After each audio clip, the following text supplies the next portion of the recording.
In recent weeks, there's been quite the stir surrounding the opening ceremony of the Olympics. Most notably, there was a depiction of the Last Supper, or as some indicate, the Feast of the Gods, which was a painting done in the 1500s by a Dutch painter, depicting the Greek gods celebrating a wedding being hosted by Dionysus. For those who are of the position that the show had no reference to Christianity, it's important you realize that the original Feast of the Gods painting was intentionally done in a manner to resemble Da Vinci's Last Supper. There's even a central figure with a halo above his head, who is seated right where Jesus is seated in the Last Supper. It's worth evaluating who Dionysus was. Dionysus was the Greek god of winemaking, fertility, insanity, ritual madness, and ecstasy, among other things. Some of the conversation has been around the fact that since the Olympics are Greek in origin, it makes sense that the opening ceremony would depict Greek mythology. Yet of all the Greek gods, why was Dionysus the one chosen to be spotlighted?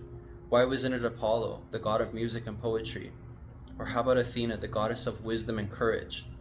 What about Hera, the goddess of marriage, family, and childbirth? Or Zeus, the king of the gods? Rather, the Olympics organizers decidedly chose Dionysus, the god of ritual sacrifice, intoxication, madness, and insanity. Not only was this god selected to be the central theme, but the depiction was done entirely by transsexuals. Even if this display was not meant to mock the Last Supper, how could this depiction be something that doesn't affect and offend the majority of the world population and their classical views?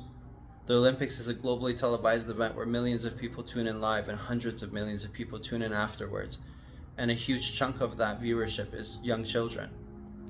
Yet the Olympics organizers chose to display an opening ceremony which promotes and encourages hedonism, transsexuality, and total disregard for conventional human values. In recent times, we've been force-fed homosexual and transsexual propaganda through nearly all Western media streams, even though 90% of the entire human species is heterosexual, meaning straight, and less than 0.3% of the population is trans, and less than 5% are homosexual, with another 5% declining to answer. How does it make sense in any way that the Olympic ceremony would choose to spotlight a group that 90% of the entire world rejects to follow or emulate in lifestyle choices? These lifestyle choices reflect a philosophy and a worldview. And that philosophy is a rejection of the laws of nature, namely the endeavor of the continuity of the species through heterosexual reproduction, and the wisdom and sanctity of religion, in this case, the figure of the Abrahamic God, who half the world unitedly believe in.